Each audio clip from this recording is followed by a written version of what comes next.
Hello, everybody. We're gonna give folks just a second to kind of come in here, Mhm. because we don't have an intro yet. One day we will. One day. So we're just gonna kind of be chilling for just a sec while people have a chance to file in. So while they're doing that, Nathan, I'm sure everybody would love to hear how has your week been? Oh, great, man, great. Just came back recently from the festival, as you know. I'm injured. I got a tan, man. I'm actually kind of tanned now. It's kind of nice. Um, in the sun for like 12 hours constantly each day, just drinking beer and listening to heavy metal. It was absolutely great. It's the break I needed for the first time in 2 years. Saw some great bands, met some awesome people, and just absolutely fantastically happy. It's very needed. Well, what about you? How have you been all week? Because we haven't done an episode in like a week, 2 weeks actually. Yeah, that was my bad last time. I had a family medical thing pop up, but it's been good. Wasn't able to stream as much as I wanted this week because we're having a new patio installed out back, Ooh, and the old one was made out of stone. Joins the red host.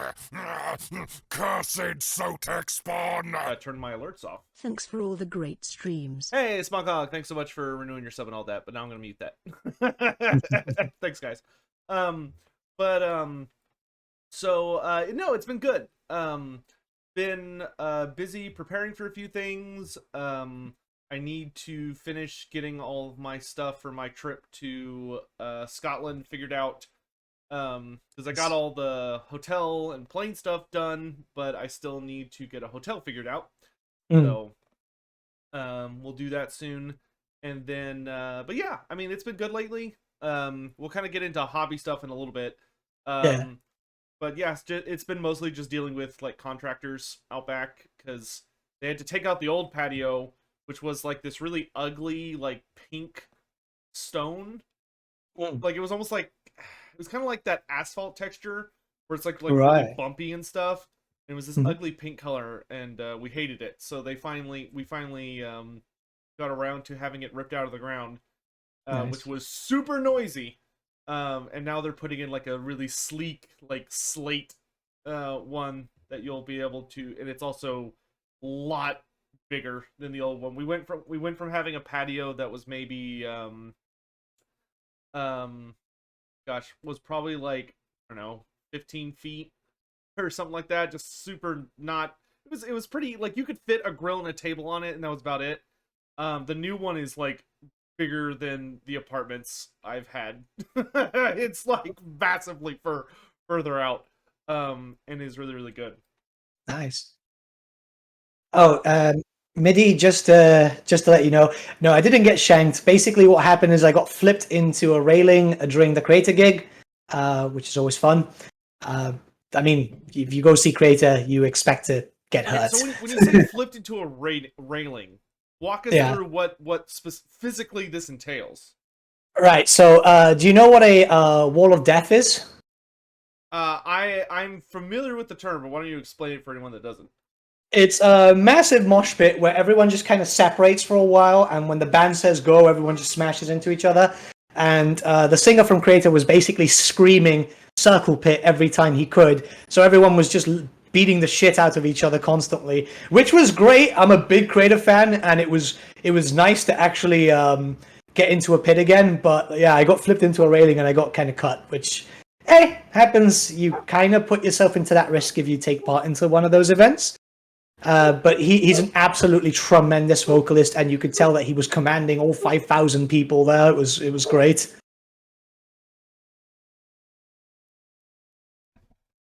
Sorry, dog was. Oh, there she is. Oh, I see her. But yeah, like, oh, look at her.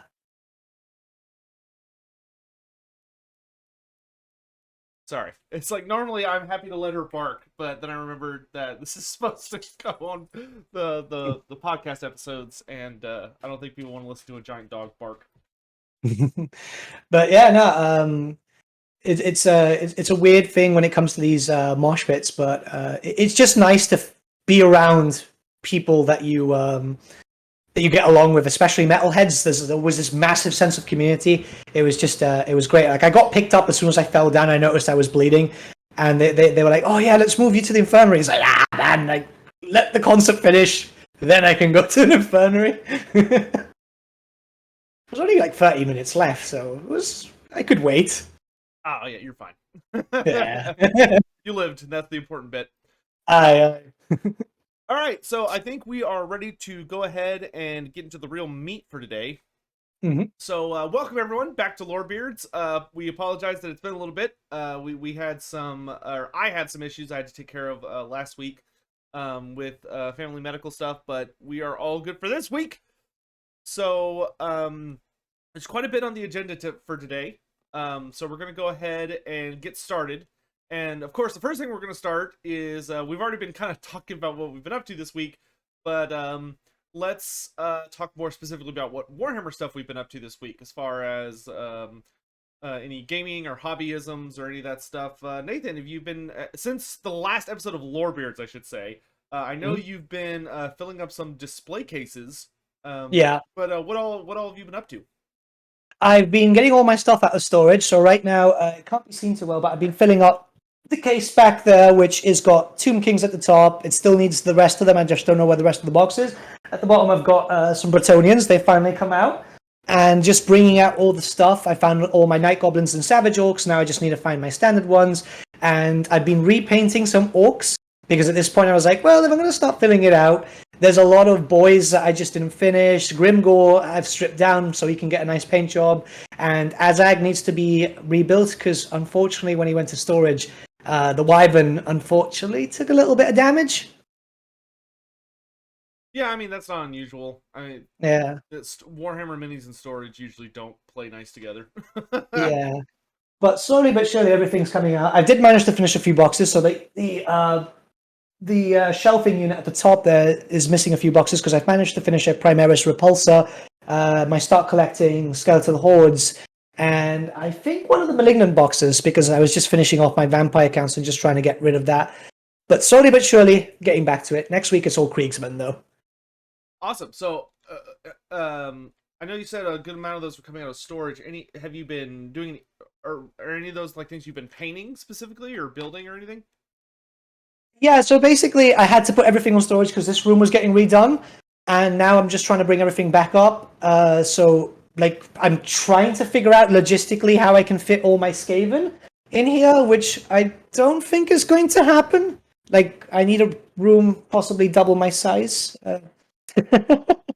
It's going to be a bit awkward, but I've been trying to finish up some armies, just like all my old world armies need to be completed just in case, so when everything comes out, I've got some stuff ready to like do battle reports and just get some games in.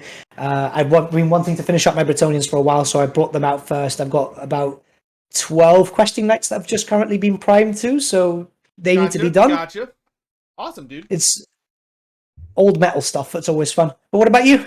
I've been good. I have been working a little bit more on my night hunts. I put together a new Lady Allender model because my old one was just I just couldn't stand it anymore.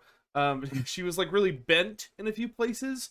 Because I mean, if you look at her mini, this is the one that I'm getting rid, or this is the one that got all messed up. But like one of her hand broke off, which is just you can see how thin it is. Yeah. Even if I repaired it, the odds that it would break again are really, really high.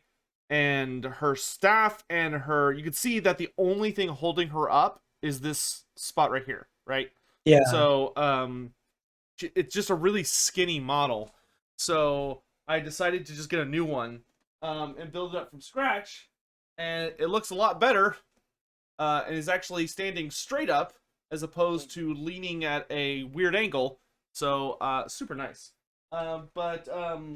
That and I bought a set of like graves that I'm going to be putting onto some of my models to give them a little bit more. Kind of a upside and a downside with AOS minis is that the bases are significantly larger than they were in Fantasy. So you kind of like need to buy terrain features for your bases if the minis don't Yeah. come with a lot of them, just because you just have so much space that'll just be empty otherwise. Hmm. And you know, like if you want it to look nice, you kind of have to add some more stuff on there. Some of the minis will come with like a lot of terrain as part of their base, but most of them don't. But yeah, that's what I've been mostly up to. Um, I'm hoping to get a lot more painting done this week, in particular because I actually have another Age of Sigmar tournament coming up. I want to say it's the 18th. I'm pretty sure it's the 18th, which I think is not this Saturday, or not next Saturday, but the one after that. Yeah, yeah. So that's when my next tournament is, which I'm really, really excited for. For most of the players in my community, it's kind of like their practice tournament for the Houston Grand Tournament. I think it's Hammerfest is the Houston Grand Tournament, but I'm not going to that, unfortunately. So I'm just, going to go to that so I can get my Texas Masters points in. But speaking of painting minis, which is something that many people hate, but everyone should be doing. Me and Nathan were talking a bit between episodes, and Nathan had a really, really cool idea of introducing kind of a new segment onto Lorebeards that'll be on every episode, that also allows for y'all, all the listeners, to actually get involved in the community. So, Nathan, why don't you walk us through the plan? So many of you guys have possibly read through White Dwarf and so on, and there's an event that usually pops up called Tale of 4 Gamers, Tale of 3 Gamers, and so on. We're going to take part in that too. And by the way, to people in my community, this will also link up to Paint Your Plastic, where we're going to decide a week before, okay, we're going to do Lords or Lords and Heroes, and we're all going to take part, paint a Lord or Hero option, and we're going to show it off on the podcast, on the live stream, of course, and any VODs. And we're going to take part. We're going to show off your minis too if you take part. And that's just going to be really fun because that way we can all take part in something together. I've not been able to take part a lot in the whole Paint Your Plastic event because obviously we got busy. But this is another incentive for everyone where we can show off your minis. If you've got anything that you're really proud of, this will be a really cool way for everyone just to be together and make it a big community thing. Yeah, and so the way we're gonna implement the community aspect is actually make some half-decent use out of Twitter, and we'll probably expand it to Discord as well. But the idea will be that we're basically gonna have a Lorebeards hashtag on Twitter. So you just type in hashtag Lorebeards, and what we'll do is that when it's time for a Lorebeards episode, and where you get to this segment, I'll have that opened up so we can bring it up on screen.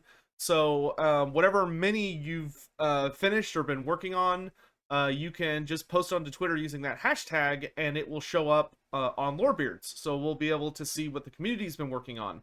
And we may also add that to Discord as well. I'll talk to Nathan about that after stream, and we'll put out an announcement about it.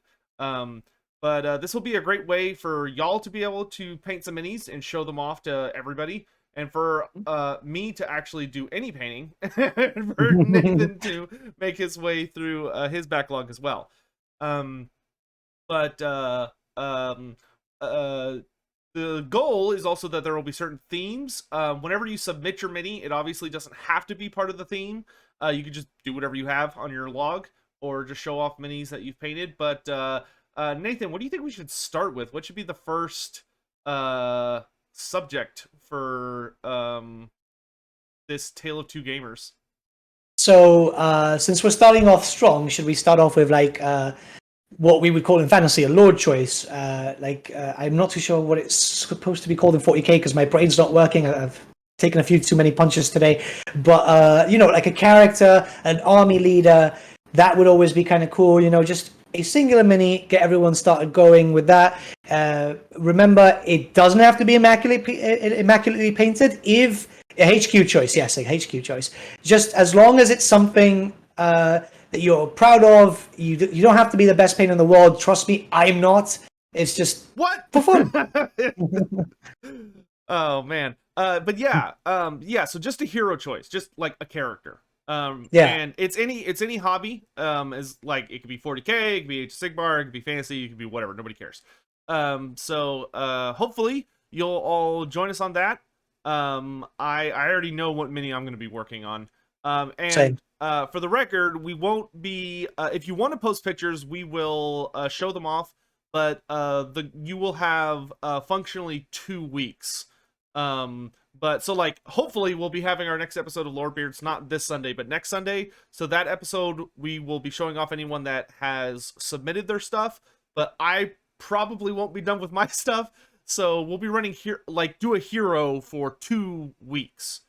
Yeah. So if you'd like to be able to participate in that, then that would be our that's going to be the theme for that.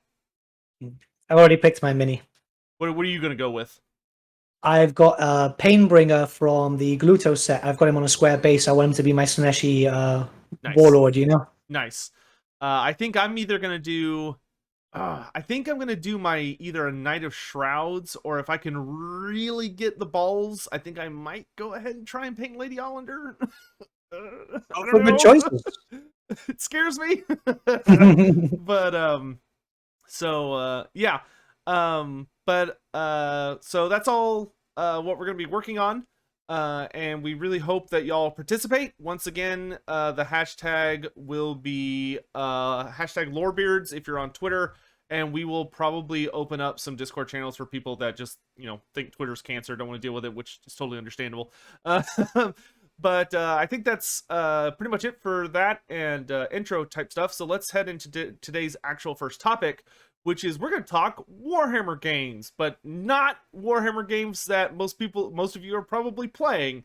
We're actually going to be talking about less well-known Warhammer games that we think should be more well-known. Games that we would heavily recommend for everyone to try out and kind of give you a pitch of it as well. And I'll have something cool to show off at the end of this regarding something related to the topic. But let's start with Nathan. What game or games? But let's start with one. Would you really recommend that's Warhammer themed for people who you just think it's underrated? One I've been playing a lot lately, and it's a shame it doesn't get more attention, is Gladius. Basically Civilization, but Warhammer 40k. The devs are fantastic. The publisher is great, right? They really care about what they release. And the game is just really, really fun. I've done a lot of scenarios where I've played like with people like Linksy, and we do 2 versus 14 AI and just basically try and survive, which we normally fail. But it's a great game, and it deserves a lot more love. I think they've been hinting about a sequel too. So I really, really hope that it picks up, because it's just such a fun game with all these different mechanics. The campaign itself is just so open. It's very sandboxy. Think of it like Total War, but Civilization style. And there's so many different choices of races and stuff. And modding, the modding community is so on the ball. It's like that. I know one modder is trying to bring in Imperial Knights, and they look so good. So what? Off the top of your head, what are like the races available? You can play as Orcs, Space Marines, Chaos Space Marines, Tau, Eldar. There's a few others, I think. Necrons are overpowered. Tyranids too. They're just really, really fun. A little bit of everything. Yeah, Tyranids are really fun. You get to eat the planet. I might need to try that out. You've not played... Oh, dude, you should. Like, with Nids, you can actually eat the terrain, so it's inhospitable. It's great. Wow, that's funny. It is honestly super, super good. One of my favorite games, like, when you just want to chill, you've got, like, some background music and so on. It's so good. Like, the soundtrack is great and everything, and it is... And, the great thing is it's not like a basic turn-based where if you click end turn, it goes through all the different races and factions one by one. The AI is done in such a way that they all act in one go. Oh, okay. So it's really, really good, and it's got a fast end time. It's just really, really, really, really good. When it comes to like the battle system, is it like Civilization, where it's just kind of like you click a unit, they go onto a tile, and those two just fight for a second, and then it kind of like does the math? Yeah, it's very much like Civ. The thing is, obviously, since it's Warhammer, you have to deal with a lot of different aspects. Like, for example, if you play Imperial Guard, and you've got basilisks, you can bombard them from really far away. Not everyone has the same option for bases in terms of base playstyle too. So, for example, Space Marines only get one base, whereas with Imperial Guards, you can just play like a guardsman and just build up fortifications everywhere and just constantly try to outswarm your enemy. Range comes into effect. You've got flyers too. I think a pretty big amount of the 8th edition armies are there in terms of roster, so you've got a lot of variety too. Oh, okay. Well, that's great. Okay, awesome. Well, you know what? I think I will actually check that out. Very very soon. Yeah, because I know the devs behind it are very proactive. Honestly, now that I think about it, if we had probably messaged them, there might have been we might have been able to offer a discount or something, but that slipped my mind. But we'll remember that for the future. Yeah. So for my game, the game that I would actually heavily recommend to people that I play a lot, especially recently, is Warhammer Underworlds. Warhammer Online. Wait, I think it's Warhammer Underworlds Online, I think is the full title. So for anyone unaware, Warhammer Underworlds is a kind of like a side game by Games Workshop that was made for Age of Sigmar, where you basically get these like little squads. They're called warbands that they are all like named characters with like little histories and stuff. Which is so they're not just like generic dudes. They're like lovingly created models that have all these really cool little thematic elements to them. And most races in Age of Sigmar now have one. But the video game is basically just a digital version. I mean, it's literally just the tabletop game brought into a digital format. So the characters like move around and attack and make noise and stuff. But it is a stupidly fun game. That is now very, very cheap and easy to get into, especially because you can buy the game insanely cheap, and it only comes with 2 warbands at the start, but then you just do a la carte. Like, you just get the warbands you want. All of the warbands are in the game, so you can fight anybody, regardless of what DLC you own. And you also have all the cards, which actually makes it significantly cheaper than its physical version. Not, just because the actual physical version is infinitely more expensive. I think like every warband is the size of the price of a game, because Games Workshop. But normally the way it works in person is the cards are locked to certain warbands. So like if you want a certain card for your warband of like, it doesn't matter what warband you're playing, because every box comes with like universal cards. So even if I just played like the Lizardman warband, I would still need to buy most of the other warbands to get all the cards that I would want to make a certain kind of deck per se, which is not a horrible business practice, because at least there's not like a random element to like the card element of the game, like the card packs, but it is annoying because it can make it very expensive. But the video game completely removes all of that. The game is really solid. It's updated on a very regular basis. There's usually a large free LC update every 2 to 3 months, and they've been adding warbands fairly consistently. They very recently finished adding all of the Season 1 warbands. So I want to say there's like 12 or somewhere between 12 and 14 warbands in the game now. Not every race is in yet. Obviously, like I said, they've just finished Season 1, and they've done 2 of the Season 2 warbands. And in the tabletop, we're about to go into Season 5. So they got. I don't think they're ever going to be able to catch up, but they're trying. And I would heavily recommend it. It's a great game. The bots are reasonably fun to play against. Literally, the game's only downside is that it's at its best when you have lots of human players to play against, and the game's population isn't great at the moment, because I think the game's initial launch struggled a bit, in that the game, because they launched it with like a handful of warbands instead of just 2, the game was a little pricey for what it was. Now it's much more appropriately priced, because it only comes with 2 warbands, and then you just buy the ones you want. Which I find to be a much better business model. So if you have it, please consider checking that game out. It's on sale a lot. They do a ton of sales, and the certain specific warbands also go on sale a lot of the time.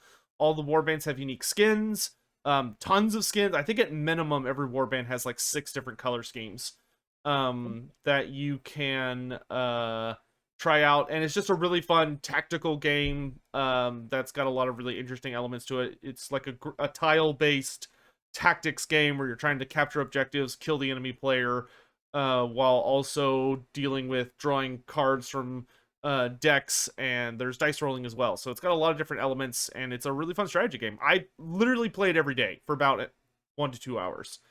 But yeah.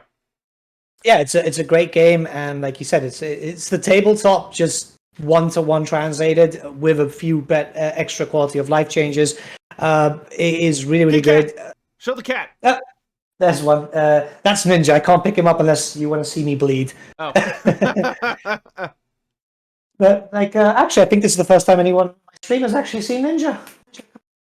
No, he doesn't want it today. He just knows Lorebeards is that important. See, now we've both got our pet on stream sitting in the exact spot. So and for anyone, again, it was Warhammer Underworlds was that game. So any other games that you wanted to discuss? I mean, I think just kind of doing one each is good for now. We can always approach this subject another day. Yeah. But before we move on to the next topic, I do actually have something kind of cool to show you guys, and I'll have more links about it. So I'm going to have it up on my stream for a minute. But I've got these screenshots that you may note are from a very popular game called Minecraft. Unless you're like really old or not with it. I've never played Minecraft, but I know what it is. And I was recently contacted by a group that is trying to totally not super ambitiously, but and what I actually mean is super ambitiously recreate the Warhammer Fantasy world in Minecraft, which is just ludicrous. They've already made quite a bit of progress, I think, on Altdorf and a couple of other cities. Apparently it's going really well, but they kind of wanted me to put the word out for anyone that's interested in joining their community. It's open to anyone that wants to join in.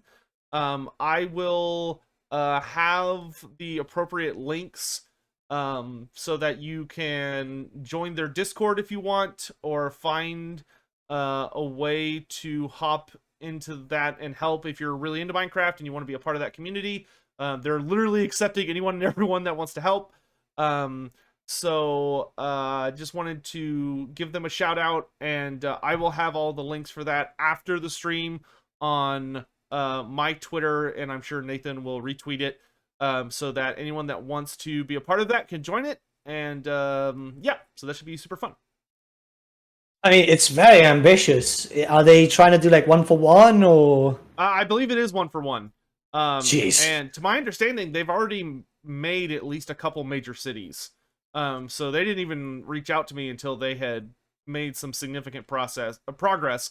And I intend to take a tour of it. I don't think I'm gonna be in their building, but I would certainly love to walk around and see Insane. it.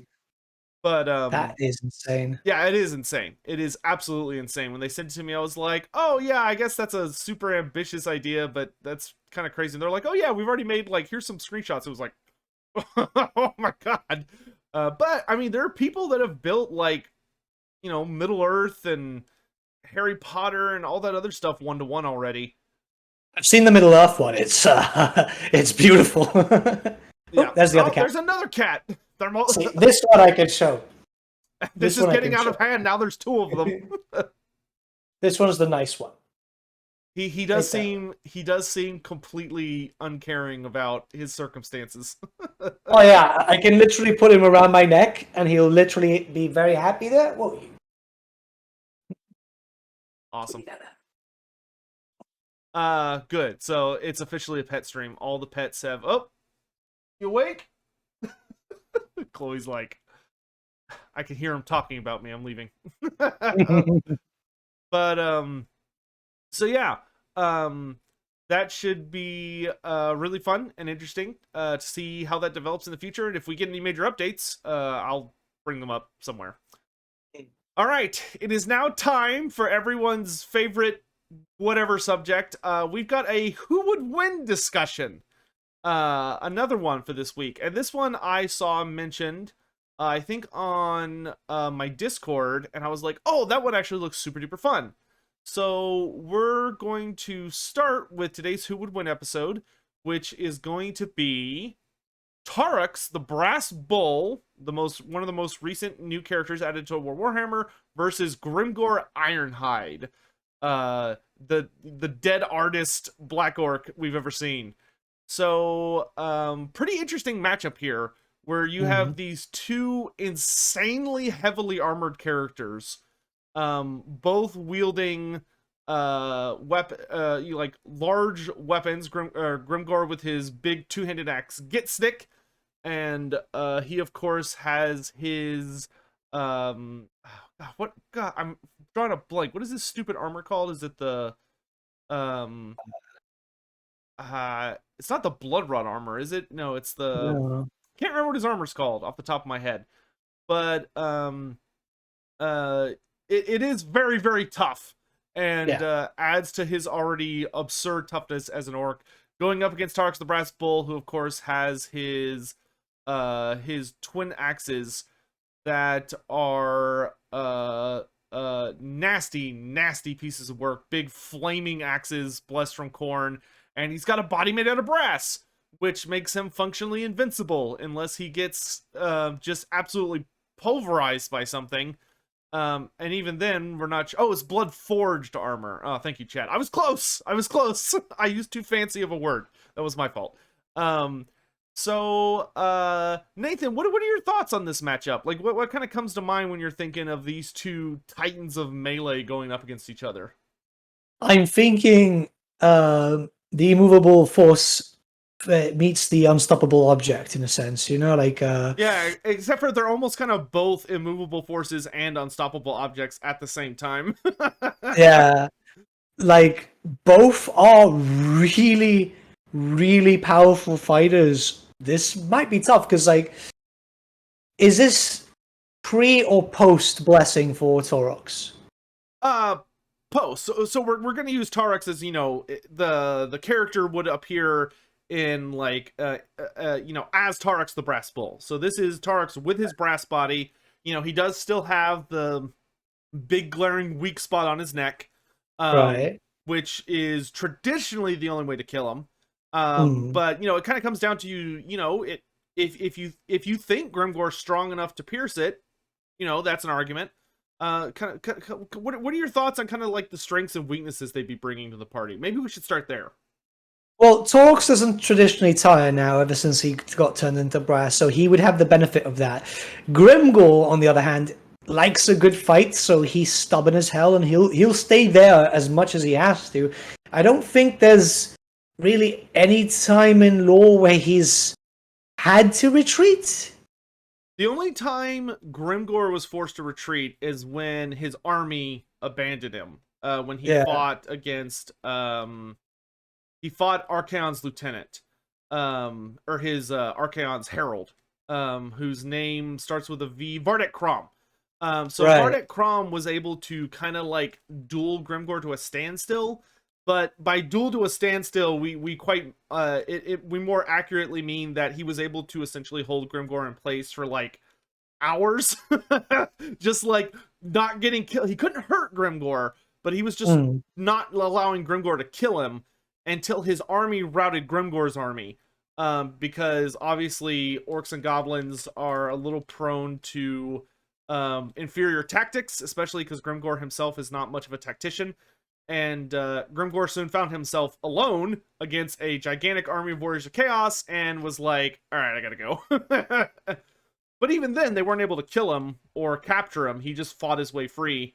I think Vardek Krom realized that killing Grimgor was not really in the cards. Just getting Grimgor out of the way was the best case scenario. I don't know, man, because out of the two, right, I really like Grimgor. I think he's just hilariously stupid that it kind of works. And I think that he could figure out there's a weak spot. So I will say that as far as strengths and weaknesses go for both of the characters, they're both super duper tough. Grimgor's blood forged armor is extremely durable. There are Mhm. very few cases of it being penetrated. They do exist, but there are, I think Taurus's axes would be more than capable of cutting through it and dealing Grimgor some damage. But even once you get through his armor, he's still literally the biggest, baddest black orc there is. And Yeah. he's tough. He can take damage. Mhm. While on the other hand, Tarux is completely made out of brass. And it's God-blessed brass. It's not like our brass. It's something different. But whether or not Grimgor's axe Gitsnick could penetrate it, that kind of depends on your interpretations. I personally don't think Gitsnick would be able to chop through Tarux's flesh. However, when it comes to strength and weaknesses, the thing that Grimgor has that a lot of people forget is that Grimgor is fast. He's like Mm. freakishly fast, which a lot of people don't think about because it's not something you would associate looking at him, right? He just kind of looks like he's this big brawler. But one of the things that Grimgor has going for him is that Gitsnick is not a orcs and goblins made weapon. It's a chaos dwarf weapon that Grimgor improved with orc and goblin kind of appearance. And the thing that it does is it allows Grimgor to attack so fast that it is nearly impossible for like a human to follow the weapon with their eyes because it's that quick. Tarux, on the other hand, his I think they're the rune etched axes or something like that. Are there's two of them, which is great, and they are on fire, which is also great. And they are good for just cleaving through pretty much anything that gets in his way. But I think it kind of comes down to would Grimgor be smart enough to eventually figure out that there's this giant, not giant, but noticeable. When it comes to talking about the Runeforged axes, thank you, chat. Thank God for chat. When Total War Warhammer is the only time we've ever seen Tarux given an official design. Like we have black and white artwork of him, but the black and white artwork is just like his head. And like you could see like his axes because it's that kind of art where he's almost like this in view. So you it kind of comes down to that if we use Total War's version, that wound is pretty noticeable. That weak spot on his, it's literally like a giant flaming hole, which Grimgor would probably be like, I'm gonna bury my axe right in that spot. Grimgor also doesn't wear a helmet, but I also don't think that hurts him that much.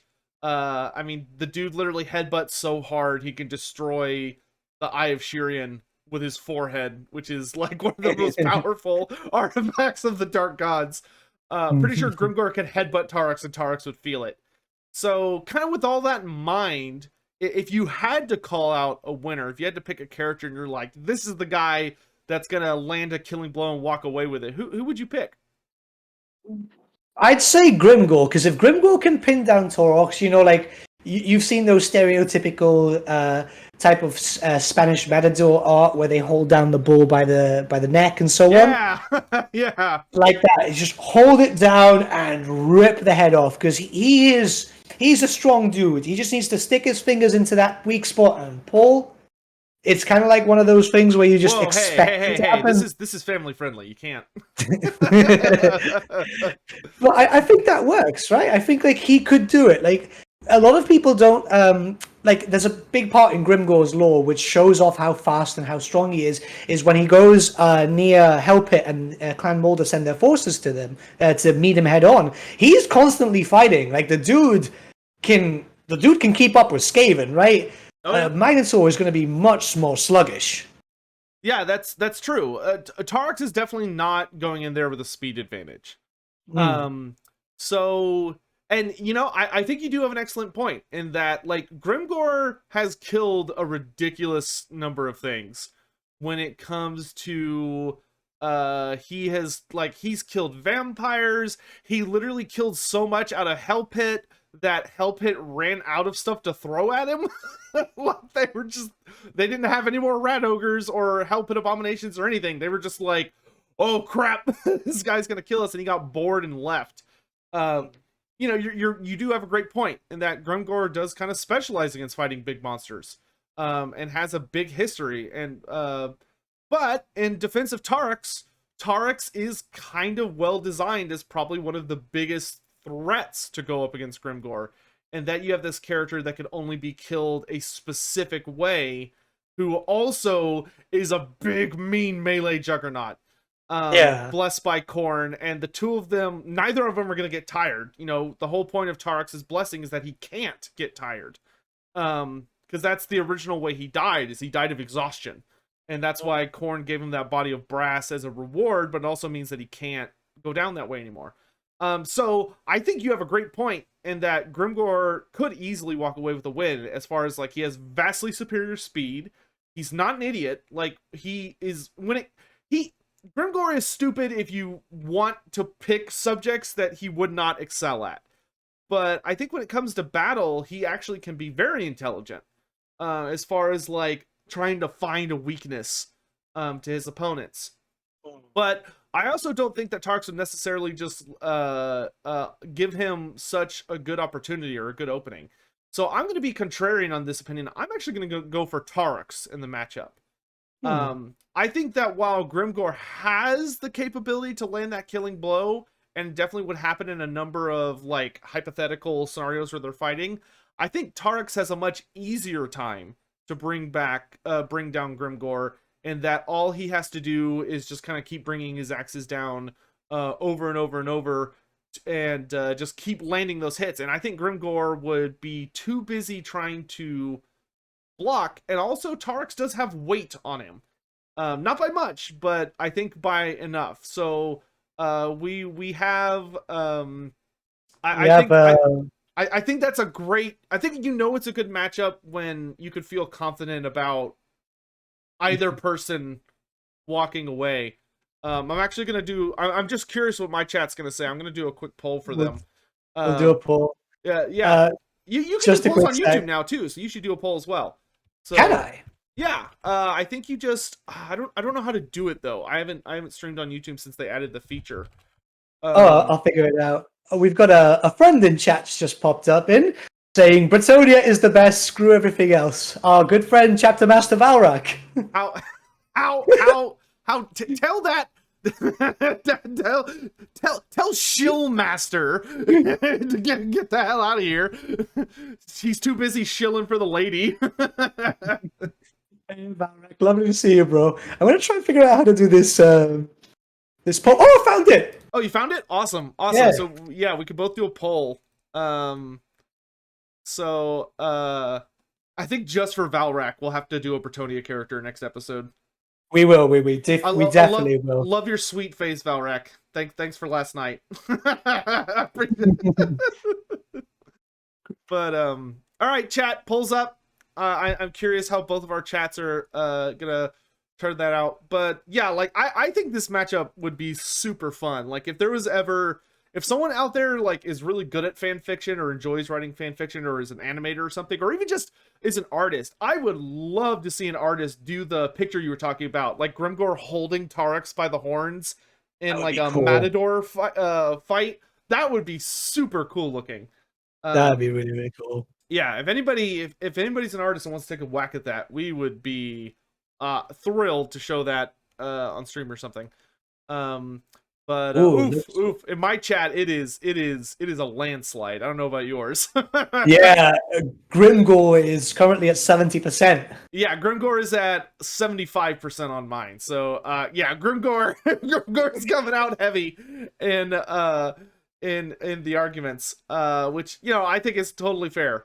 You got a lot of gits in the chat. Yeah, I'm just gonna blame it. I'm just gonna blame it on fanboyism. That's the only reason.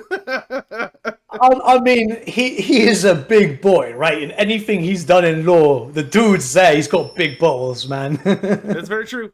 That's very true. So yeah, I don't even need to see the rest of this poll. All right, so chat has decreed that Grimgor wins by a landslide. So all right, so from there. Let's go ahead and move on to our next topic for today.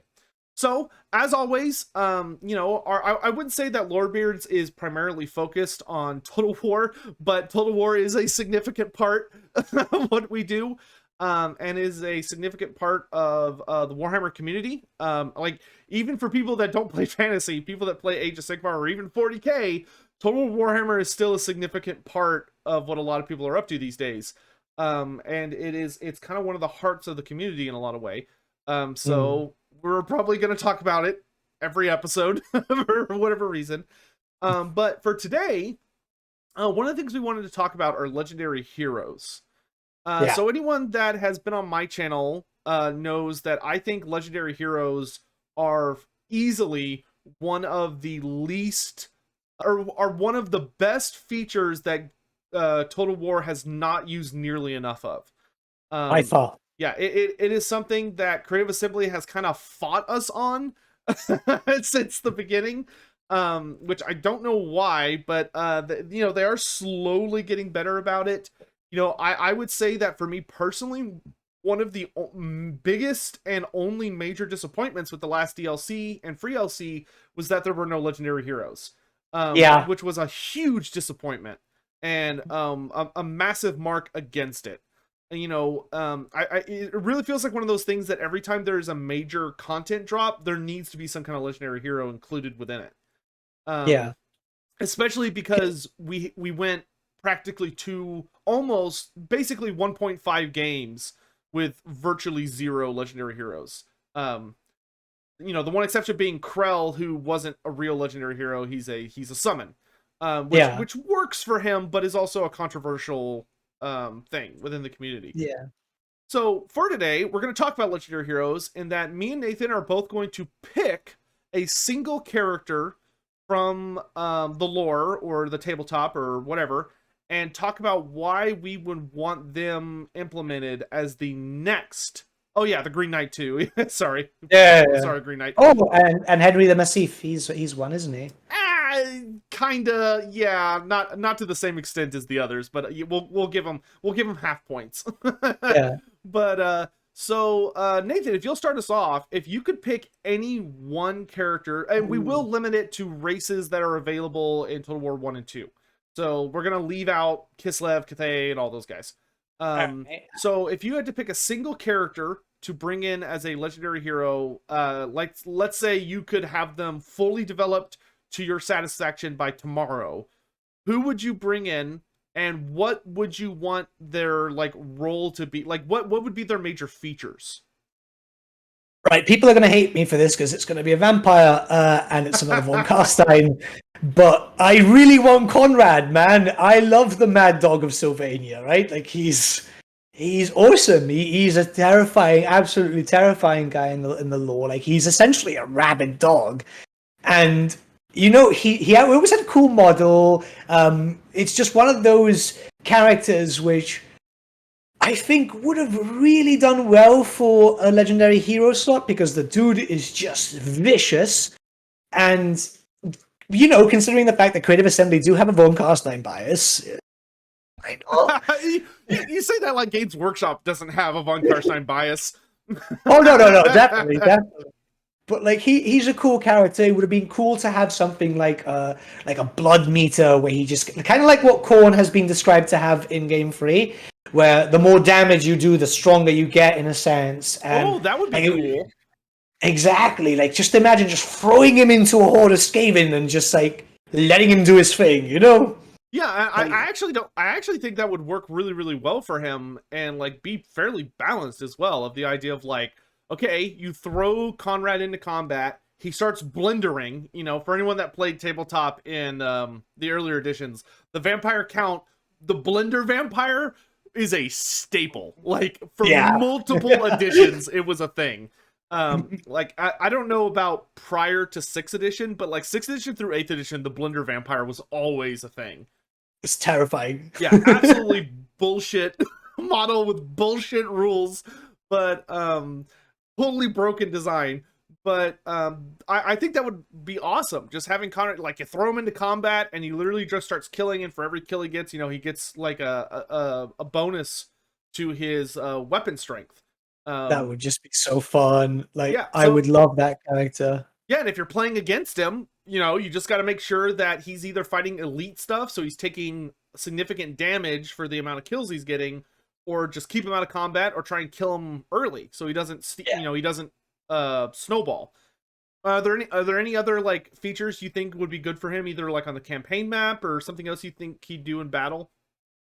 I'd say probably a little boost to Blood Knights because you kind of had That's them fair. That's leading fair. some elite units. Campaign wise, I think that he should give a negative in some way because obviously this dude kills pretty much anything that's around him.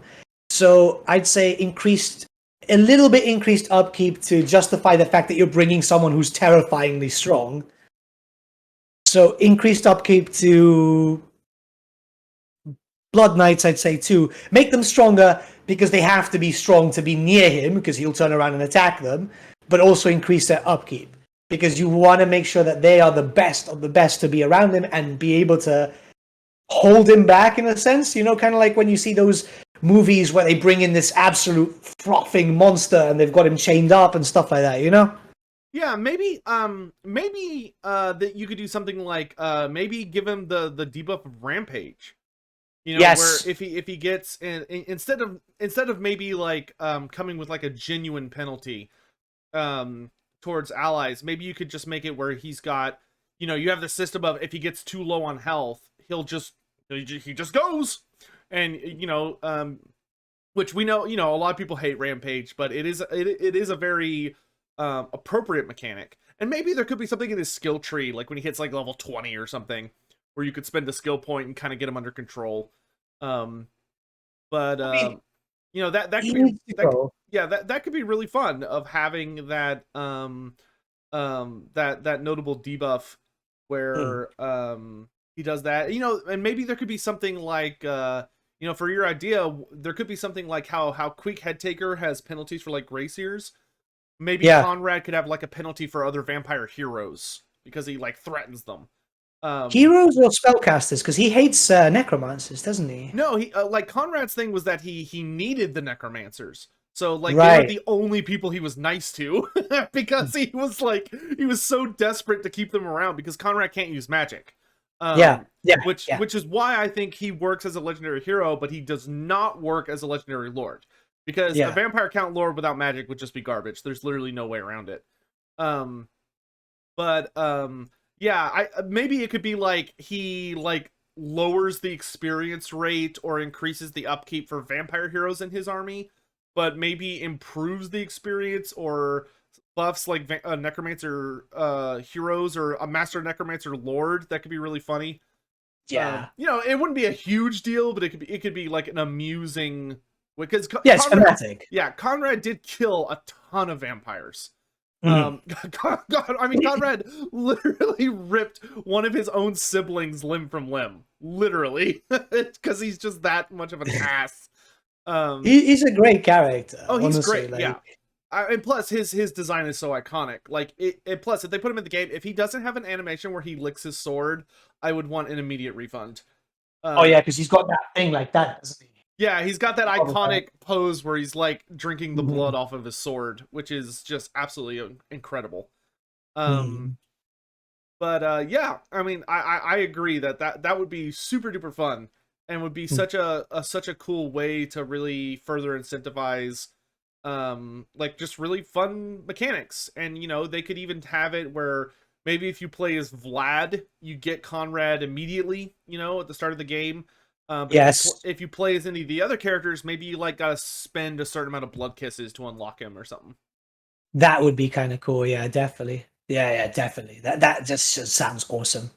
Yeah, no, I absolutely agree. Conrad is definitely like in my top 5. I think because he's just such a cool character and fits that like legendary hero niche so well, better than almost anybody else. My pick though, I actually would have to go just because his design is one of my favorite designs in Warhammer Fantasy or any fantasy universe ever. I have to go with Chakax the Eternity Warden. Chakax is just such a brilliant, beautiful design of just this hulking Saurus with this giant stegodon helmet. So he almost looks like he's almost a different species of lizard man because he's got this huge helmet with horns on it. And he's like the ultimate bodyguard. Like, he is literally the best bodyguard in all of Warhammer Fantasy, bar none. Who's been around for thousands of years, carries this giant, hulking, two-handed mace made out of, you know, meteors and shit. And I would love to see him implemented as just a god tier bodyguard, where you have this character who has, like, instead of just having the Guardian aura, he could have like the Prime Guardian aura. So maybe instead of like, I think Guardian's like a 15 or 20% physical resistance. Maybe for him it's like a 15 or 20% ward save, where he's just like just stupid, and you need to kill him or get him away from other characters in order to bust him up. And just have it where he has like really cool abilities. I think another thing would be making sure that his helmet, the helm of the Prime Guardian, so right now in Total Warhammer, Lizardmen have something, Asaurus have something called predatory senses, which means that they have a larger detection range for like stealth units. For Chalkox, I would have him also have a slightly larger range, but his is like guaranteed. So even if Skaven decide to use like smoke bombs or something that traditionally makes them unspottable, Chalkox just ignores the unspottable rule if you're within range of his detection. So he's like really, really good. Like if someone decides to run Skaven Clan Eshin or something, and they've got like Death Runners, Chalkox at like 100 or 200 meters is just like, boom, I see you. It's just like, I know you're there. I think that would be super cool. I do like the character. Yeah, and the other thing I would really like for him is, so in Tabletop, he had this super annoying rule because he had a key to the Eternity Chamber, which is like the key to like where the Slaughterer are at their most vulnerable, and he would watch over them.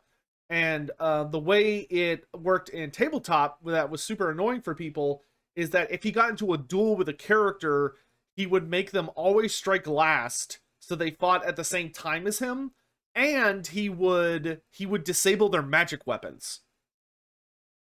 Remember that. Which was just brutal. So what I would do for Chalkox is give him a rule where, like, as a passive for his key, whenever he hits someone, he resets, he adds like 5 or 10 seconds to their ability recharge. So like, even if they have a character who has like really cool like combat abilities, every time Chalkox smacks them, he just adds on like 5 seconds. So they just can't use their abilities as long as Chalkox is hitting them. But like, and if that sounds super overpowered, it's a little nasty. But the trick for Chalkox, I think, would to make him very slow, in that he can't take any mounts. He can only walk around on foot, and he's moving Saurus speed the entire time. Maybe even make him a little bit slower because he's more worried about like guarding a Slawn than he is about doing anything else. And of course, the Starstone Mace, you just, let him, have really high AP and maybe give it some kind of bonus. But correct me if I'm wrong. Doesn't the Packmaster, or was it the Packmaster or the Chieftain, have some special thing when near Queek? Was it Packmaster? Was it the Chieftain or something? What do you Not mean the Chieftain. What do you mean by special thing? Like increases, or am I thinking of SFO? You're probably thinking of SFO. I probably am, yeah. But there was this thing where you could get a Skaven Chieftain, which increases up the capabilities of Queek. So maybe if Chakax is in an army in the same army as a Slann, the Slann gets a better ward save. Yeah, kind of like he's taking the damage. Yeah, and that could work too, or have it as a passive. I think that type of skill exists in the game on a skill sheet. But that's definitely something that could be done a bit. Is have like maybe Chalkox has a skill you can unlock, or he just has like a campaign passive where that way it's not affecting like multiplayer per se, where he joins an army that has a whatever the lord is, but like especially if it's a Slann, he just gives them like a flat ward save for just being in the army. But that would Yeah. that would definitely have to be campaign only versus just because I could see that being absolutely insane. Especially with like, could you imagine you like throw him in an army with Lord Mazamundi on Slack and he's like, flat ward save just for being here. I think you would definitely want it to be like tied to how close Chalkox is, like something that isn't super far away. But so yeah, I think any of those, and of course there's so many characters that would be wonderful to see brought into the game, where, you know, like with Beastman, a lot of people wanted to see Moonclaw. Moonclaw has definitely become a fan favorite, which I am really pleased about, and I hope that means he'll, you know, eventually make it in someday. There are other super popular characters, like a lot of people want to see Ludwig Schwarzhelm for the Empire, especially because he would bring in like, but only if they gave him a banner. They can't pull the bullshit they did with Rapunzel. I'm still salty about what they did to Rapunzel, where she doesn't get to actually carry her banner. But he needs that massive banner.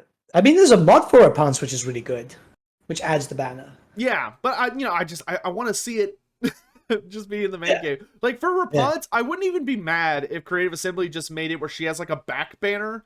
So like she just has a pole behind her that, or like, especially when she's on her horse, that has the banner. But like the fact that she doesn't have a banner on her model is absolutely criminal. But yeah, so I think, is there anything else you wanted to add as far as like legendary heroes or thoughts on that? I mean, all I really want to say is I hope that Creative Assembly do expand upon that, because I think they did it really well in the Twisted and the Twilight. Yeah, I think Twisted in the Twilight was the best Lord pack, period. Yeah, like it was just so good. And I was like, when it came to Silence of the Fury, I was like really hoping it's like, because we got told the name when they announced it in Skulls, and we're like, maybe there's going to be a legendary hero. We only got half the trailer. Maybe they're going to show something, and then no. It's like, oh, they could have brought in like Moonclaw, like you said, or you know, someone like Chakax, or. But yeah, I guess it's probably because it's the late lifespan of Warhammer 2, and they want to bother with, like, they want to focus on Warhammer 3, so they don't want to do that. Plus, they did spoil us with units. Let's be honest. Like, yeah, and I it's only fair to say that the dwarfs also ate a significant amount of the development time and budget and stuff. Like, because we didn't get a legendary hero, but we did get like a legendary lord for another race, plus just like a complete like 2 reworks, because we got a dwarf rework and a beastman rework. Yeah, like some people did complain in my community, and I told them like, look, we got spoiled by units because we were all expecting the Gorgon, but I don't think everyone was expecting the Gorgon and the Jabba's Life and the Kotal and this and that. You know, it was a good pack. It was a really good DLC. Yeah, it was. If you compare it against other Lord packs, it definitely is one of the better ones. It obviously did have a couple of issues, but you know, it's also Creative Assembly, and there's always issues. That's just the way it is.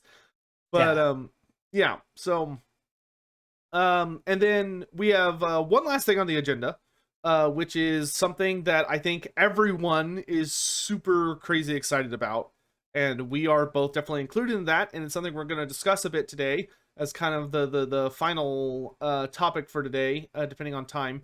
And that is that it's September. It is September 3rd, which means that we are officially in Cathay month.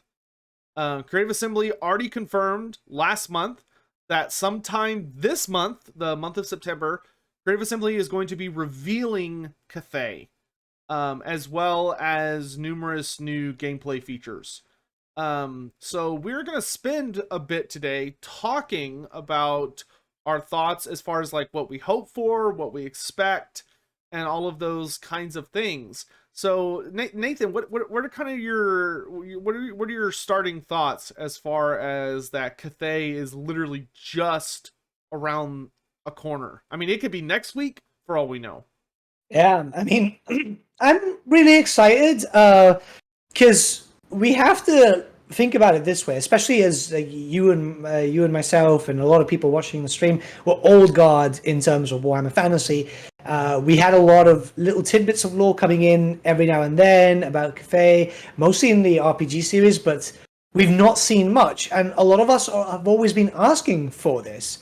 So I'm really curious to see how they're going to be represented. Are they going to follow a specific dynasty pattern from China? Because obviously they're going to have to keep the real world stuff into it, because then it wouldn't be Warhammer if it wasn't. I'm curious. This is a near enough a blank slate, and the GW are involved.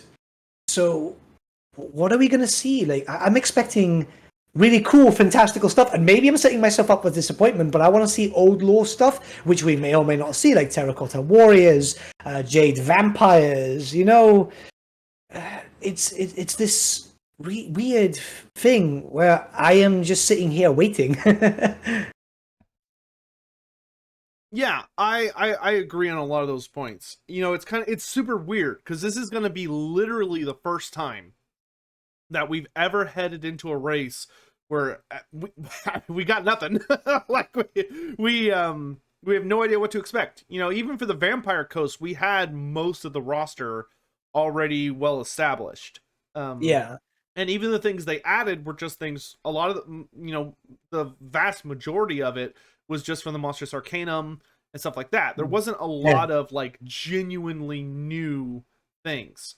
This is the first time ever for Total War Warhammer where we are heading into a scenario where anything is possible, and we literally have nothing to draw on other than just Chinese history. And the idea of like how Warhammer interprets ancient history. Which is super exciting, but I would also agree kind of nerve-wracking at the same time, because that also leaves like a lot of room for expectations not to be met, compared to other things. Like when it's like, oh, Lizardmen are coming out. Well, okay, I know what Lizardmen means. Cathay, I don't know what that means. And then it's like we know there's going to be dragons. For like we know for a fact, like they've already kind of almost called it. I forget what the phrasing they used, but when they put out a forum post about it, they basically said like, oh, everyone, they're known for dragons, so like we're definitely gonna see those serpentine Eastern style dragons, but we really don't know a lot besides that. I agree that Terracotta Warriors, I feel, is like a guarantee, but they might not be there, which would be weird. Exactly. So like it's kind of this bizarre scenario for us where obviously the best thing we can say and recommend to anyone is have no expectations, but that's pretty hard for most people, and kind of spoils the fun of hype, where a lot of the fun is trying to guess what's going to be coming out.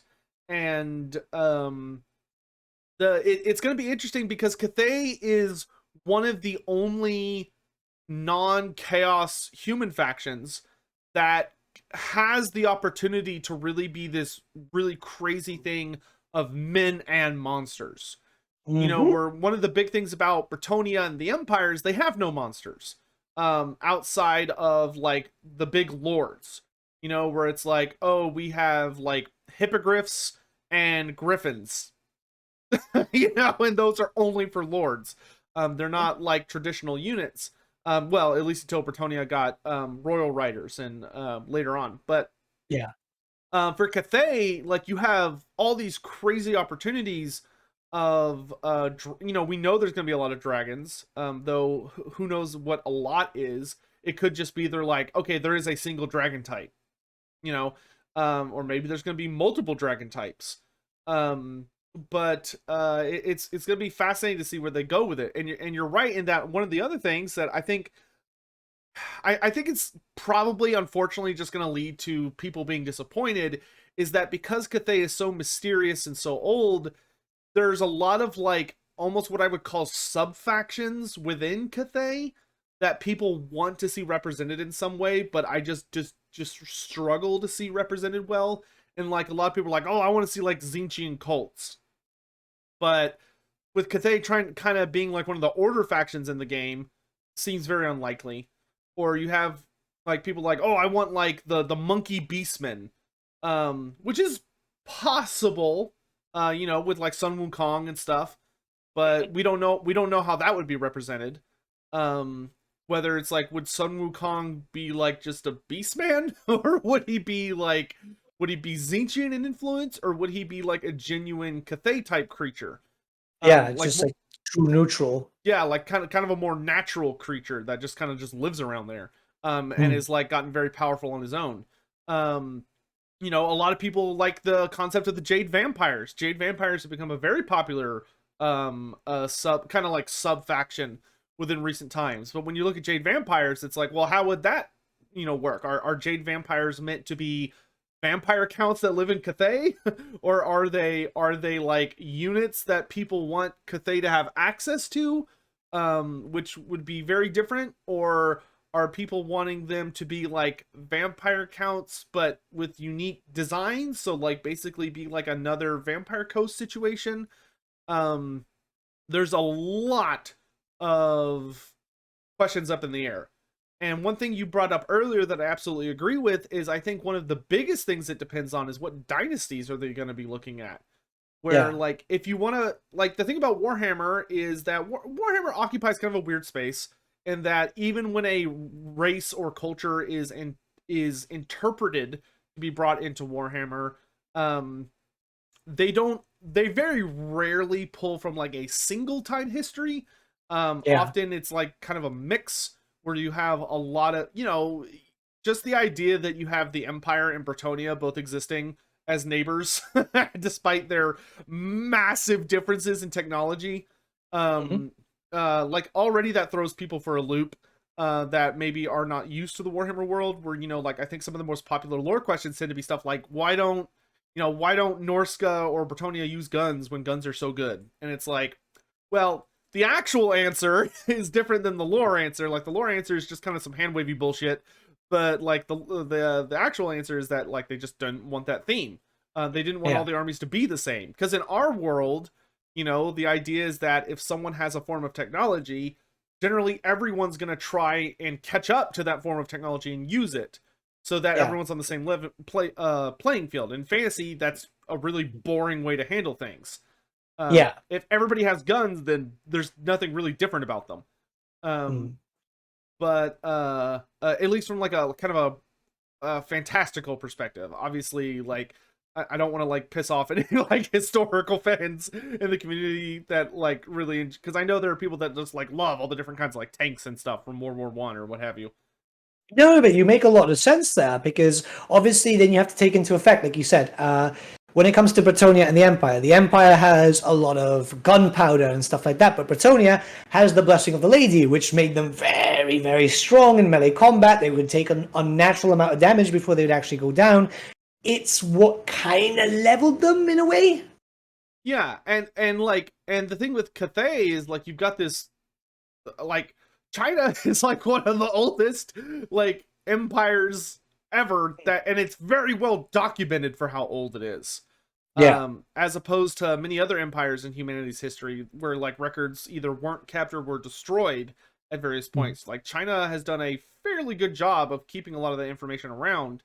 And so there's this impossible amount of stuff to draw on, of like all these different emperors and all these different dynasties and all these different inventions, where like, okay, like even Cathay in Warhammer Fantasy, depending on the author who was writing them, because maybe they make a cameo appearance in like a novel for Black Library, so the author like did some quick research on China to like figure out how he wants to write Cathay, or they show up briefly in like the Monstrous Arcana, or the Tarmacon, which the Tarmacon interpretation has a lot of problems, because it seems like the author based them off Japan instead of China for some reason.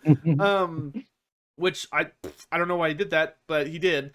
So it's this whole thing of like, there are so many exciting things to see, but I think especially as Westerners, like, I don't know about you, but my knowledge about China is like not not great.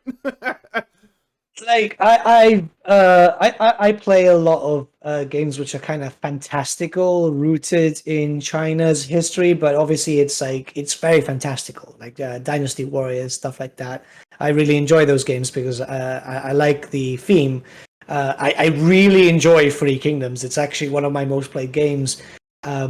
So like I like it, but I'm not too well versed. Keep in mind, I'm European and I barely know any history of Europe or the United Kingdom. I know Gibraltar and that's it. And even then, it's because we're a 300-year-old country. So there's not much. So yeah, so we're basically in the same boat. Yeah. Um. But like we do know, and this is obviously subject to change because we don't know if they're going to change that. But we know some law on Cathay where, like, say, the law always puts them as the strongest human nation. They have a lot of gunpowder. They have a celestial form of magic, which may or may not be something different to the law of heavens. Right. But I think that we're going to get a new law. I think we're going to get like celestial magic in a sense. I think that is totally possible. That celestial magic could be interpreted as a unique lore. Kind of like how with Kislev we've had this new lore of storms, which the lore of storms is basically just the lore of heavens, but with more iciness involved. So that's certainly possible. But you know, for all we know, it could be that like, oh, they get the lore of heavens and they're really good at it, and then there's the lore of jade or something. You know, that could be distinctly possible. Or maybe celestial magic has just a very different interpretation of the lore of heavens, or is more hyper focused on like just the stars. But that's not bad, yeah. No, like I absolutely agree that like, and going back to what you said with gunpowder, how much gunpowder should we expect? You know, is it going to be like the Empire where they have war machines and handguns and riders with guns, or are they going to take like oh no, there's like maybe an elite unit with guns and that's it?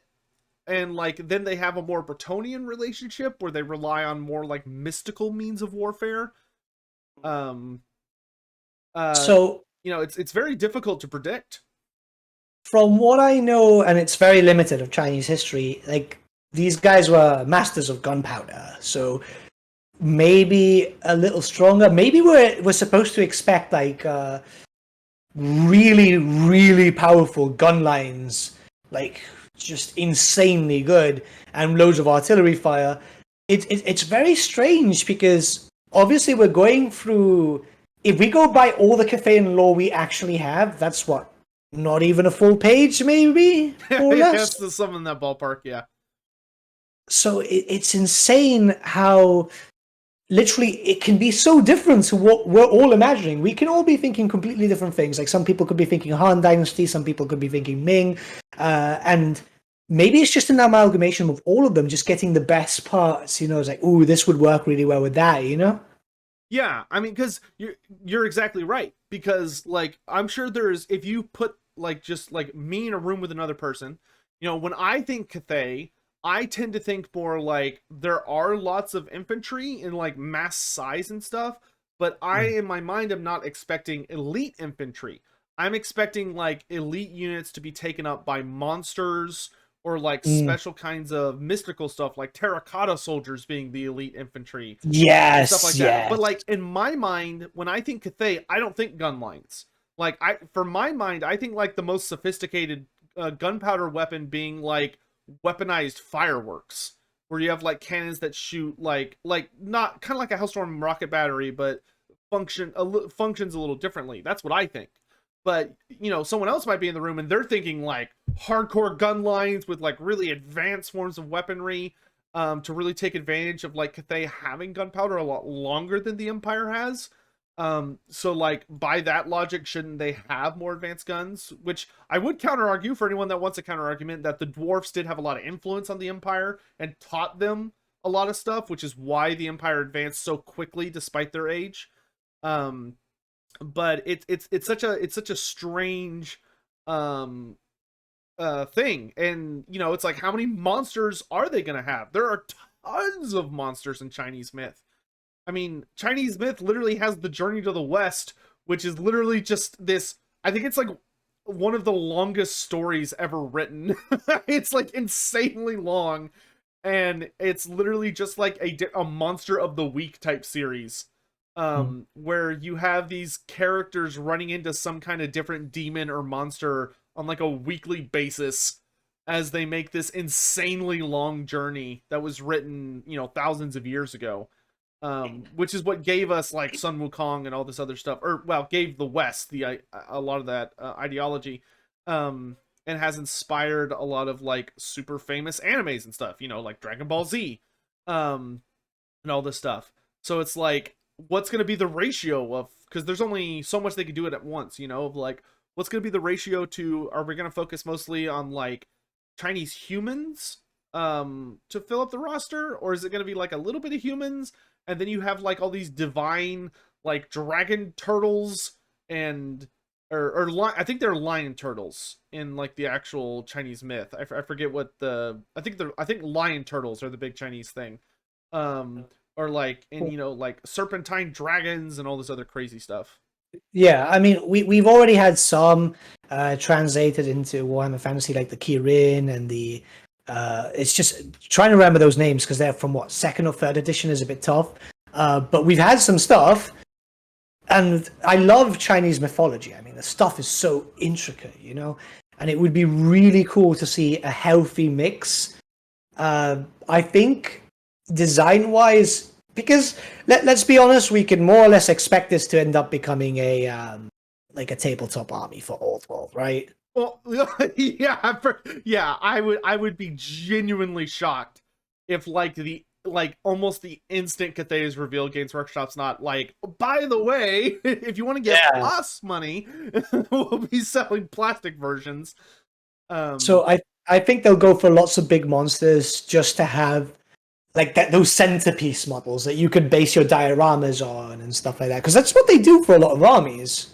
Yeah, well, I mean, hell, like for anyone that's seen like Avatar: The Last Airbender, the giant lion turtle that almost randomly shows up at the end of the show, like I want a Warhammer version of that thing, like just a terrifying giant, like what a horrifying monster in your mind, right? A giant lion turtle, like a big predator that has the toughness of a giant turtle monster that is like so large it has like trees and stuff growing out of the turtle shell on its back.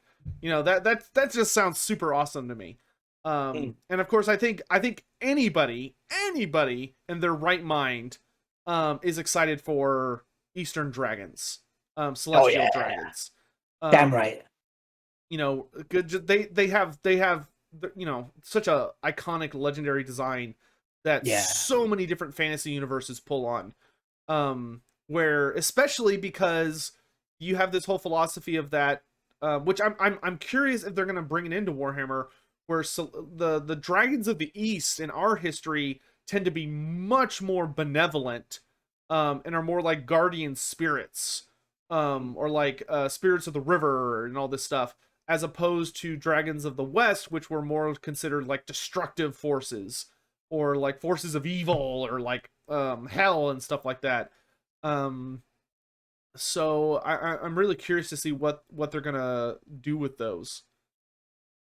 My main concern regarding design and so on is it has to look and feel like Warhammer, because the Kislev stuff looks good, but they had a basis to go on there, right? There's no basis for Cathay, and for me it's like, it needs to be Warhammer Fantasy. It can't look too over the top, or else it's not Warhammer Fantasy, No, I would almost argue that it's the opposite problem, where like to be Warhammer Fantasy, it has to be too over the top. It can't be too grounded. But no, I mean, like, if we look at the Empire, it's nice and grounded. Even the Skaven, in a sense, are grounded when you compare it to, say, for example, the Stormcast or the Caradon Overlords and stuff like that. Yeah, I see what you mean on that. And they're it's kind of funny. There's almost this weird sweet spot, which Warhammer sits in, which I honestly think is the true charm of Warhammer, where it sits in this awkward middle ground between historical, which is it's too grounded and I find boring, Where like, you know, if you're dealing with someone with that's like a really historical person, literally just take any historical nerd on the internet, put them in a room with Warhammer stuff, and watch them be like, actually, that type of gun would not work this way because it's like, I don't care. Yeah. It looks cool. I don't give a shit. Like, I'm just let me enjoy myself. Sit down, shut up. You know, but you're right in that they can't go too far the other way. Where Age of Sigmar, you have these like completely just batshit balls to the wall designs that are so over the top that they just don't. They're too grandiose. Yeah. And it's like I'm here to play a augmented version of history, not to play fantasy space opera. You know, Exactly that. Yeah, exactly that. yeah, no, I absolutely agree. And I do have faith that we will be fine because you know, I'll say I think if Games Workshop had been designing it by themselves, they would have jumped the shark. If they were making Cathay by themselves, I do not think they would have done appropriate research. I don't think they would have tried to be historically appropriate, and I think they would have completely jumped the shark with Cathay. I think because Total War heavily involved and is like one of the major, you know, pushing forces to make the faction, I think it will be appropriately grounded and will be what we want it to be. It will be a Warhammer faction, not an Age of Sigmar faction in Warhammer. Yeah, exactly. Because especially when if we look towards the future, Cathay being such a clean slate might dictate the future of DLC. Yes, and that is a discussion we will absolutely have in the future. Probably next episode is talking about other races that we want to see, and because this has to be addressed. And we'll probably dedicate an entire segment to it next episode, but it has to be addressed, which is that if you're someone that cares a lot about the Warhammer world, like me and Nathan do, one of the biggest flaws of Warhammer Fantasy, and something that Cathay directly throws a wrench into, which makes it such a big freaking deal, is that Warhammer Fantasy is immensely overrepresented and dominated by white cultures, Western white cultures.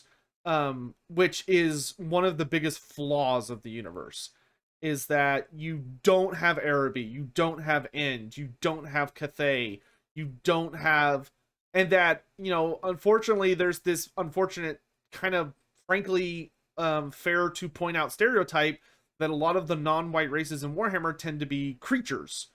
You know, where your South Americans are lizards, your Mesopotamians are chaos dwarfs. And a lot of cultures were also combined, you know, where you have like Native Americans and South Americans, so like the entire Western Hemisphere was fused into the Lizardmen, which has some issues. And like, but there's no representation from African cultures, there's no representation from Middle Eastern cultures, there's no representation from Oriental cultures, and it's a huge flaw. It is. It's a lot of things. It's not only just like that. Like, for example, you know, I'm Iberian, right? So genetically, I'm Spanish mixed with more. You know, so I want to see like a proper Estalian faction with some different things. The Baltics were never really represented too well, even though we have the border princes. It was always just Holy Roman Empire, France mixed with England, and Americans. And it's like, well, if we brought in more human factions, it would bring more people into the game. And I know, like, I know a lot of Arabic fans want, like a lot of Arabic people, a lot of Muslims, they want Araby. Yep. Because Yep. they were actually represented very well in the lore. It's just a few idiots misinterpret the lore and put it into something else. But, like, Araby was always a true neutral faction. They were just doing their own thing. Yeah, I mean, one of Araby is, and that's, like I said, this is probably something that'll eat up almost the entirety of next episode, because there's just so many things to talk about for each individual one of these. I don't even think it's fair to put like Araby and End in the same episode, because there's so many different things that could be well done with them. and how they be represented. You know, like I think that even though I don't think there's enough to justify them as a full standalone race, I think as mercenaries, having the Amazons in would be a huge win of being able to like really have Creative Assembly sit down and do research on like a lot of the tribes from South America, many of which are still around, and see them interpreted into these badass warrior women of the jungle who are like, if you ever read the lore of the Amazons, and I don't mean like the goofy white dwarf one, which I'm frankly not a fan of, where they're like a futurist, they're like this weird race of superhumans. I mean just like the old school, like from the Lustria campaign, where they're just these like really badass warrior women who literally like kick the shit out of entire like mercenary warbands by themselves, like ripping them apart with these like crazy javelins with like horrifying toxins, and like they wield these really badass like stone weapons, and like they're badasses, and seeing them brought in like the ogres have been brought in, I think would be great.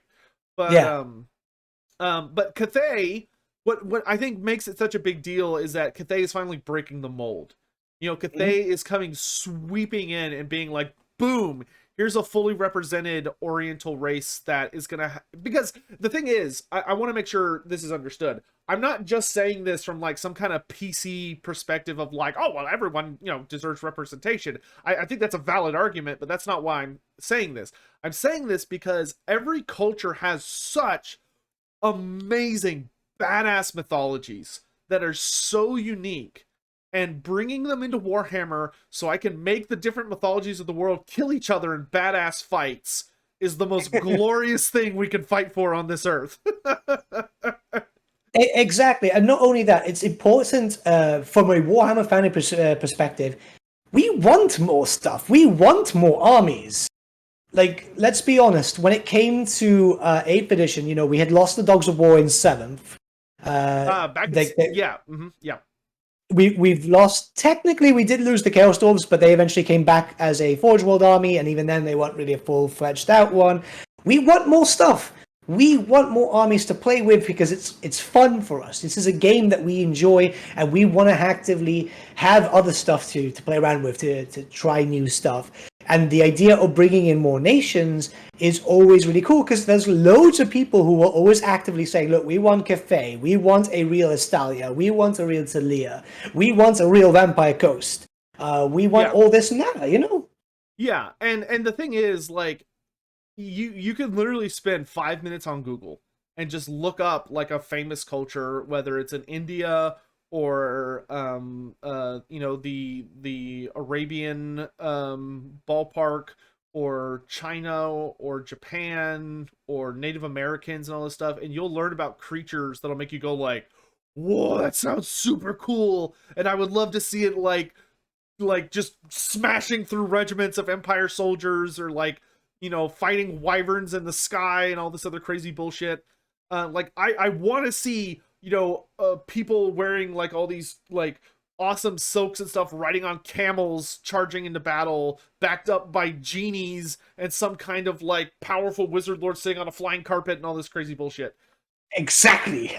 And, you know, and like from end, I want to see like some kind of, you know, I want to see powerful types of weapons riding on elephants that have been geared out with like crazy magical augments, buffed up by warriors that have like multiple arms to represent like these different divine aspects and all this crazy shit. Like there's so many cool things you can do. Because fantasy is a breeding ground of letting cultures be interpreted into a most heavy metal way we can think of, and just be thrown into a mosh pit and beat the shit out of each other.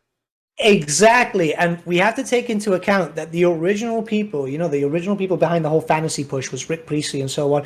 They're history nerds. They originally wanted a history game, but what they did is they turned that history game into fantasy. They got our world and then decided, you know what, let's just add in dragons, let's distort the timeline, let's do this, let's do that. And it worked out really well. Look, I'm going to be very honest. Like, I love Age of Sigmar, I love 40k and stuff like that, but it's not the same to me. It's not the same. Not the same. Because it had that history element, which made you associate with the race and faction that you picked, because you're like, oh, which one represents me the most? And you just got more out of it. Yeah, and that's I think that's the biggest thing when it comes down to it, right? Is that when you're dealing with like I'm in the boat with you in that I really enjoy aspects of 40K. It's my least favorite of the universes, but I do still appreciate it, and I love Age of Sigmar. Even though Age of Sigmar is obviously bolstered a bit by its connection to fantasy, but at the end of the day, like if you take Age of Sigmar by itself, there's nothing that makes it different really from any other fantasy universe. Like that's the thing, right? If you don't have that historical rooting that fantasy does, then there's literally just not a difference between all of your different fantasy universes. At that point, it just becomes like minor stylistic things, or like which one you were introduced to first as a kid, so you have that bias for it, or like who's has better writers. But like, what makes Lord of the Rings different from Magic the Gathering, different from Wheel of Time, different from Age of Sigmar, different from just Into Infinity, right?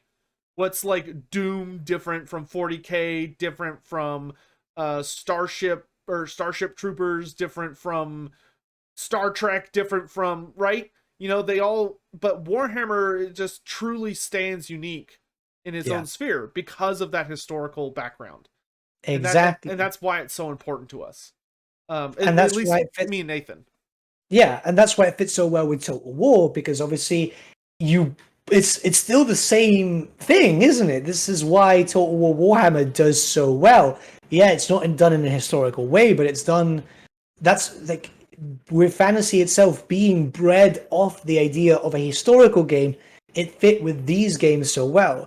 And if we're going to start seeing more races and factions from different cultures and so on, I trust CA. I might not trust GW so much, but I I trust don't. CA. I completely trust Flat CA. out. Yeah, I trust Creative Assembly very, very much. Yeah. Design wise. I don't trust Games Workshop. They do cool stuff, but it's jump the shark cool stuff, not not grounded cool stuff. Yeah. Great. So I think we're pretty much at time. We've been going for about an hour 40, so I think that's a good place to end it for today. Mhm. If there's kind of any like outstanding comments or the chat that you'd like to point out, or any kind of like outstanding thoughts you have as we're kind of wrapping up. But like one thing I wanted to point out that showed up in my chat that I really appreciated is like someone in chat, Charger Rhino, literally just said that, oh, for India, I'd love to see a creature called the Yali interpreted to be a Warhammer monster, which I have no idea what that is. I'm gonna try and Google it. Indian myth Yali, and see if anything pulls up. Yep, I see it, and it looks very cool. It's literally like a horse type creature that has an elephant's head. Sounds fun. Sounds cool though. Like sounds like it would make a really good monstrous cavalry unit. Yeah. But like it's part elephant, part horse, part lion. Sounds great. Why not? Yes, called a Leogryph. Sounds perfect. Sounds like a perfect demigryph equivalent. But just like great stuff like that. And so any closing thoughts or things from you, Nathan, before we wrap up? Honestly, I'm just like everyone else. I'm patiently awaiting Cathay. I want it to be good. I want it to be cool, like you guys do. Keep in mind that I'd say, like you and I being so firmly rooted in Warhammer Fantasy, that we don't tend to look at this as a YouTuber or streamer perspective. We look at it more as a fan perspective. Yeah. Mm-hmm. So when new stuff gets announced, we're like, does this look good? Does this look that? Is this Warhammer Fantasy? Which is always in the back of my mind, because it's just something that just makes it's a very important world for us, man. Like this is like everything to me. Yeah. This is one of these things that it's taken up so much of my childhood. Yeah, one thing I want to point out that I think is super important to understand about why Lorebeards exists as a concept even is that when I had the idea to kind of get this made is that, and like I was thinking like who would be the best person to talk to on a weekly basis, which is really hard to do for the record. I've tried podcast type scenarios many times, and they always die super fast because you just run out of shit to talk about. But it was like, you know what, Nathan, because Nathan is the only other person who, not the only other person I should say, but the person who I identify the most with as far as if YouTube died tomorrow, right? Like if it just like ceased existing for some reason and me and Nathan could no longer do anything where we could talk to y'all ever again, we would still do this. Like nothing would change for us. We would still be all up in Warhammer's grill, talking to each other for hours about stupid crap. And like, you know, we're not in this for the YouTube whatever. We did this because we're just super passionate about the game. You know, it's not about that Total War Warhammer is a popular game, therefore as YouTubers we're following the money. That's not what we do. Not throwing shade on anyone that does do that. Like you do you. You do what gets bread on the table. But you know, for us, regardless of how popular Warhammer is, we're gonna be following it and we're gonna be talking about it. And that's all there is to say on that. Yeah, if we wanted real money, we'd be doing Minecraft. Yeah, ain't that the truth? So thank you all so much for joining us today for this episode of Lorebeards. We be sure to keep an eye on Twitter and our Discords for when the next episode will be. Tentatively, it'll probably be not this Sunday, but next Sunday. But you know that may change depending on if we've got something going on. One of these days, we will we will land on a consistent Sunday schedule. But for now, that's gonna be it for us today. Thank you all so much for watching. Make sure that before or starting today, you start working on a hero model. Whether maybe you're just new to the hobby, maybe go to your local store and pick up just like a cheap hero. You can usually get them for like 10 to 15 bucks if you just like want any hero. Or for those of us that have massive backlogs, just pick one of the thousands that you probably have lying around. And be sure to use that Lorebeard hashtag on Twitter to make sure that we see them. And that'll be it. So see you guys next time. If you have any feedback or recommendations, you can always hit me or Nathan up on Twitter. Just add us in on a tweet or whatever, or jump into our Discords and say something. Appreciate you all. And yep, thanks for watching, guys.